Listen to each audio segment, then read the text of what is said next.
morning. Well, good morning. Well, and you did. Welcome back.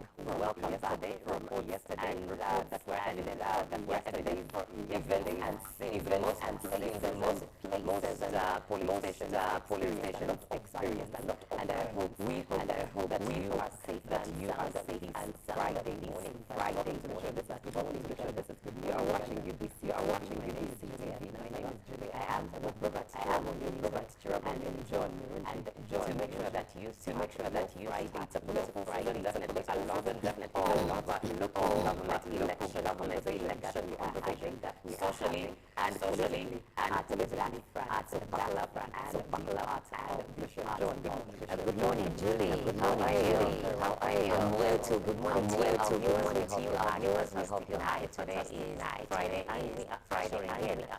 The weekend. We have Tuesday, Thursday, Wednesday, Thursday, and from the elections yesterday, like Julie, there was a lot out yesterday, but I will not put time how people will have practice. You're right, because it's a mandate for you. It's very imperative to go out there and vote, because today we still have elections and we are going to be voting. I don't know today, I think that is going to be voting for the municipality, division chairperson, that is 7th January 2020.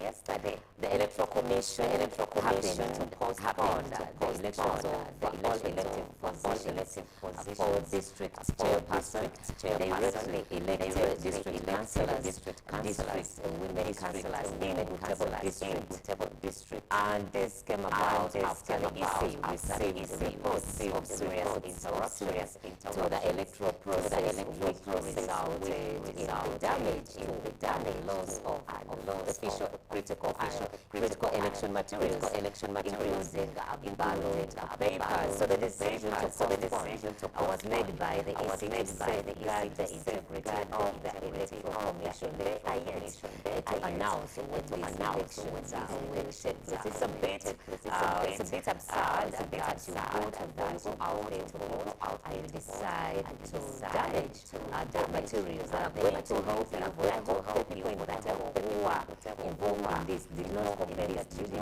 because the circumstances came about because of people, but you did a disservice and an injustice to the people that come out peacefully and harmoniously vote. So we can't get all those practices of violence and destruction of property. And of course also in Ajubarera or in destruction of the castle. Yesterday we had something that we didn't see happening during the 15th January 2006 presidential and parliamentary elections. Indeed, John, when you talk about those districts, they are just an indicator of a local violence, particularly in Butebu. Elections were closed because of the critical ballot papers were discovered, and then in Punge, ballot boxes were confiscated, were hijacked, and polling officers were in a mosque, just so whoever the criminals were could take. I know it's funny. The Uganda say, polling officers were hijacked and locked up in a mosque. Robert, good morning. Uganda, it's very unfortunate, very loud, but it's very unfortunate and very regrettable. Yesterday's election in some parts of the country, not all, but in some parts of the country, it was a shame. Because we saw things that you can't believe are happening. But I don't condemn the electoral commission because these are acts of individuals. These are acts of individuals. One, politicians without morals. You see, when you come into leadership, and the truth is, you reached. How do you feel? Deep inside you. You go tell, I want to thank people who voted for me, who elected me for this. But you did reach that election. We have a problem with the moral fabric of this country. and has gone, because the incidents I heard of yesterday, and they are funny. Now, you confiscate boxes. That are supposed to help you. You lock up polling officers. In Bushenyi, EC officials were arrested over rigging claims. Now they tell you people, ticked were found here. This is a small thing, because people, we are just electing leaders. But who takes these ballots as alleged? I don't know, and I can't answer that. But sometimes you look at in which candidate's favor are they. Yeah. And also you must know that even sometimes the candidate may not be involved. But because of commercialization of politics, if I gave you as my campaigning agent, I give you my 50 million, you know, being accountable to me that I lost. Yet you've been telling me, yeah, you are watching here. So sometimes even the candidates are innocent, but they are agents. Sometimes, that's why I said it's investigating the Electoral Commission. But the officials that come from us, who a candidate will influence with some monies, and these officials are willing to risk it all, but get the money. Now, of course, we've not received any results so far. I don't know you people, but tallying and vote counting is soon to commence, because even here in Kampala, in Nakawa, where there's a tally center for Kampala, not much has come out yet. But what you saw, since that district was created, about so many years, we had never seen anyone who is a woman contesting to be the district chairperson. So history was made this time. Flavia Nakafa, which is the first in about 25 years For DF. to contest, for DF to contest for this position. Of course, no results have come in there. We wait and see who will finally be elected the winner. But also another interesting thing is Honorable Balimwezo yesterday made me laugh. He was moving police station to police station, that he has come to report, that he has witnessed. I was like, but now if you are candidate, some things are not even very safe for you. Where are your agents? Sometimes I see these candidates doing all the work for themselves.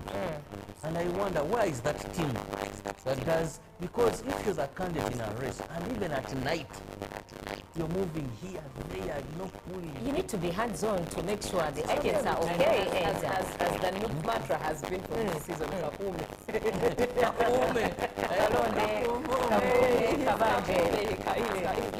He's doing the Kakume. He's being practical. But would you be at home while you've not the business have not been declared, and you're comfortable at home? I have polling agents. Anyways, let's have a look at what we have on the local scene. Well, on the local scene, we begin with the appointment of a new Chief Justice, where President Yoweri Kaguta Museveni appointed Justice Dr. Flavian Nzei as the new Chief Justice of Uganda.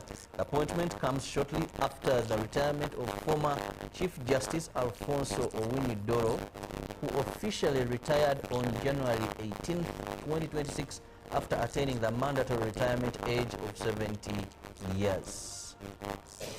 But who is Justice Flavian Nzei? Well, in the exercise of power conferred upon the President under Article 1421 of the 1995 Constitution, acting through this, he appointed Justice Nzei as the new Chief Justice. Well, that is from that side. And still moving on, security now. We go to issues of security. Indeed, because there was a lot about security yesterday. True story. And looking at security, Kampala went to elect Lord Mayors, councillors and District LC5 chairpersons, with election materials delivered early in most polling stations across the city, while security forces were visibly deployed along major routes and around selected polling centers. Their presence remained inconsistent in some areas, raising questions about uniform security coverage during the exercise. Materials to facilitate the election of Lord Mayors, councillors and District LC5 chairpersons in most parts of Kampala and Wakiso were already on site by 7 a.m. Military police and joint anti-terrorism units were seen patrolling several routes across the city, and at some polling stations, police officers were deployed to ensure order. However, other polling stations had no visible security presence, leaving them largely unattended to. Perhaps this says the why of the violence that we saw. Now, looking at the polls, voters across the country participated in the local government elections in line with the Electoral Commission's polling schedule.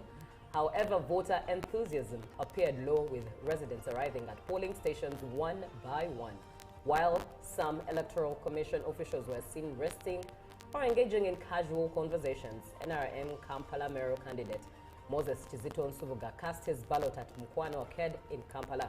He said he was optimistic about winning the race and highlighted key initiatives he plans to implement to improve the lives of city residents. DP candidate Beatrice Nambi Mao, accompanied by her husband Norbert Mao, cast her vote at Mpaji polling station along Busabala Road. After voting, Beatrice Mao expressed confidence in her chances of winning. She pledged improved service delivery and inclusive leadership for Kampala residents. And that brings us to the end of what we have on the local scene. Joan, do take us away with the foreign scene. And of course, starting off with the United States Vice President J.D. Vance warned on Thursday that control of Greenland was vital to U.S. security, saying Chinese or Russian influence or even the current Danish control over the island would weaken the U.S. The Chinese and the Russians and even the Danes who control Greenland admit that they want to control the facility. They want to control the island, that landmass. That would make us weaker. That would make our country more endangered, Vance stated. Fundamentally, NATO and the Danes and everybody else have to recognize the simple fact that this matters not just to American security, but to world security, he added. It followed the furious war between the U.S. and Europe over Greenland. Donald Trump said he was suspending plans to impose extra tariffs on 8 European countries. Mark wrote on Wednesday night, after insisting he needed Greenland for national security. J.D. Vance, a U.S. president, now said, I am headed from here to Minneapolis, where we are going to talk with some of our ICE agents, talk with local officials about how we can turn down the chaos. And my simple piece of advice to them is going to be, look, if you want to turn down the chaos in Minneapolis, stop fighting immigration enforcement and accept that we have to have a border in this country. It is not that hard. If you look across our country, what has happened in Minneapolis is happening almost nowhere else in the United States of America. And then moving on, the Venezuela's Defense Minister Vladimir Padrino Lopez said on Thursday that the United States used Caracas as a laboratory to test new weapons.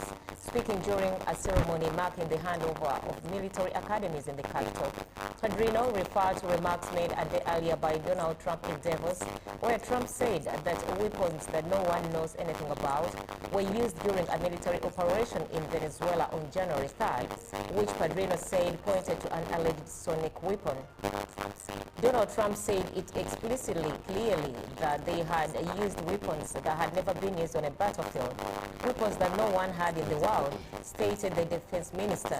He emphasized that Venezuela has turned out to be the laboratory where that aggression ended in what we already know, the kidnapping of President Nicolas Maduro Moros. Padrino added that the Venezuelan people suffered a systematic bombing assisted by artificial intelligence of the highest level, which was carried out by the United States, a country he referred to as the world's leading lethal nuclear power. Now, the defense minister also reiterated the demand for the immediate release of Nicolas Maduro and the First Lady, Celia Flores, who was also detained during the military operation of January 3rd. Currently, the Venezuelan president and his wife are being held at the detention center in Brooklyn, New York, as they face charges of alleged narco-terrorism. And of course, in South Africa, aerial operations continued for a fifth straight day on Wednesday to battle wildfires sweeping through the Franschhoek Valley in South Africa's Cape Winelands. Footage shows the view of the flames from a helicopter as aircraft were deployed to douse the fires. Ground crews could also be seen assisting as thick smoke blanketed the region. The blaze broke out on Saturday and has since swept across much of Franschhoek Valley, and efforts to control the blaze have been hampered by strong wind gusts up to 8 kilometers per hour. Now, according to reports, the Cape Winelands District Municipality's fire services say that Wednesday, multiple fire lines are still burning in the mountains above Franschhoek and have caused significant challenges for personnel under hazardous conditions. Wildfires spreading across the Cape Winelands over the past month have severely damaged vineyards, forced the closure of local trails, and put residents on alert for security.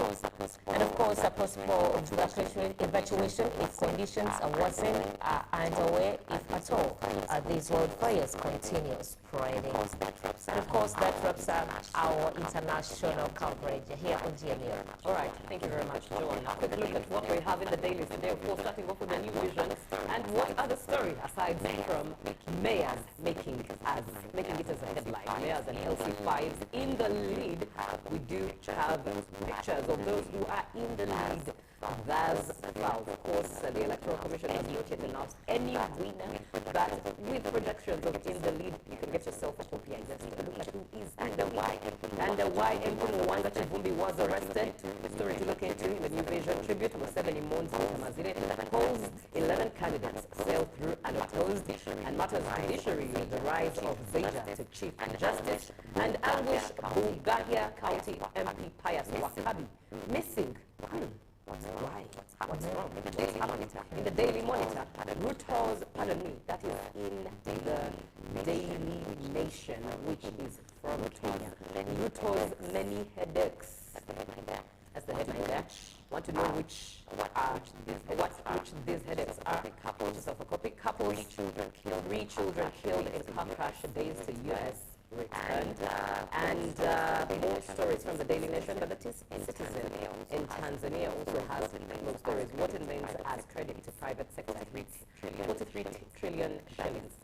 That is in the Citizen. Tanzania records 99.9% progress in nutrition, but challenges and plays key role in establishing central bank. Minister issues directives in move to sustaining mining sector. All of that in the Now, when we look at the Gazette as of the 23rd day of January 2026, table of contents and a couple of notices to pay heed to, the Commissioners for Oaths Advocates act formation notice to all whom these presents may come. Greetings. Be it known that on the 12th day of December 2025, Dennis Ogoi Waraga, an advocate of the High Court, has been appointed to be a commissioner of oaths under the above mentioned act. So long as he continues advocates as such, the commission is not given under my hand and the seal of the 12th day of December 2025. That is our position when you do law, Chief Justice. Then to whom all of these presents may come. Greetings. Be it known that 24th day of October 2025, Kenana Yelari, an advocate of the High Court, has been appointed to be Commissioner for Oaths under the above mentioned act. And the commission is not even under the hand of the former Chief Justice of the Chigamoto, time 24th day of October 2020. And also be it known, it is hereby notified that exploration license number EL006 registered as number 003688 has been granted in accordance with the provisions of section 42 and 46 to Bridgestone Resources Limited, agreeable 300 for a period of 4 years, December 20 exploration area subject to the exploration license is kilometers squared and is on topography map 4 by 3 situated in Busia district, dated December 2025 by the Honorable Dr. Ramon, Minister of Energy and Mineral Development. Another notice to pay heed to. It is hereby notified that notify that